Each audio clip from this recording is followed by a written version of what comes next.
উপলক্ষে সেখানে উপস্থিত রয়েছেন আমাদের সহকর্মী মামুন আব্দুল্লাহ। সরাসরি যোগ দিচ্ছি তার কাছে। আপনি জানেন যে বাংলাদেশের অর্থনীতির চাকা ঘোরাতে সবচেয়ে যে সেক্টরটি বেশি অবদান রাখছে সেটি হলো এসএমই সেক্টর, অর্থাৎ ক্ষুদ্র এবং মাঝারি শিল্প উদ্যোক্তারা কিন্তু বাংলাদেশের অর্থনীতির চাকা সচল রাখতে সচেষ্ট রয়েছেন এবং বাংলাদেশের জিডিপিতে কিন্তু তাদের অবদান 30%-রও বেশি। অর্থাৎ জিডিপিতে তাদের অবদান বেশি হওয়ার পরেও কিন্তু তারা এখনও বলা চলে বঞ্চিত এবং বিভিন্নভাবে অবহেলিত।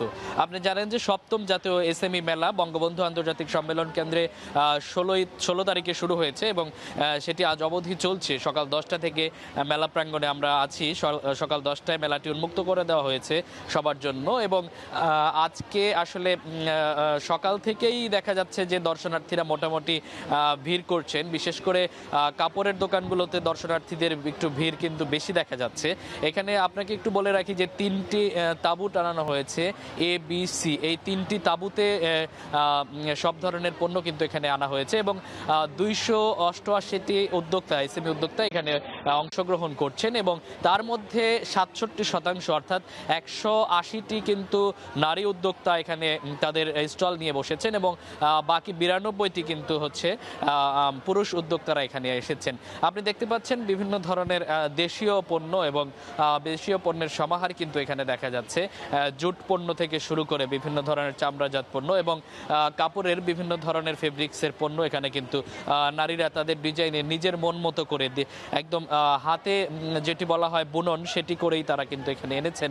এবং সবচেয়ে বড় কথা হচ্ছে বাংলাদেশের ঐতিহ্যকে ধরে রাখতে বাংলাদেশের শতভাগ দেশীয় পণ্যের যে সমাহার সেটি কিন্তু বলা চলে এখানে কিন্তু আছে। এবং আরও একটি বিষয় আপনাকে বলে রাখি যে বাংলাদেশে যে জুট ডাইভার্সিফিকেশন অর্থাৎ জুটের বহুমুখী পণ্য আসলে তৈরি করার ব্যাপারে সরকার বারবারই কিন্তু বলে আসছে এবং এটি রপ্তানি করার জন্য কিন্তু সরকার বিশেষভাবে উদ্যোগী হয়েছেন।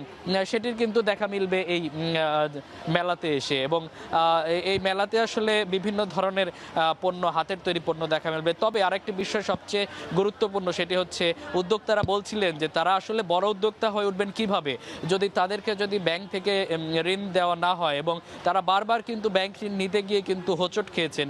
অনেকে বলছিলেন যে আর এরপরে কিন্তু তারা ব্যাংক ঋণ নিতে যাননি, বিভিন্ন ধরনের হেনস্থার শিকার হয়েছেন।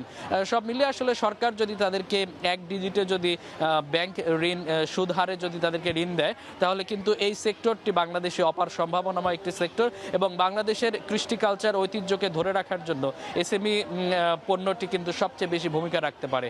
তো হরিয়াই ছিল আমার কাছে 7ম জাতীয় এসএমই মেলা থেকে সবশেষ খবর। দর্শক, ক্ষুদ্র এবং মাঝারি উদ্যোক্তাদের অংশগ্রহণে 7 দিনব্যাপী এসএমই মেলার খবরাখবর জানাচ্ছিলেন সহকর্মী মামুন আব্দুল্লাহ।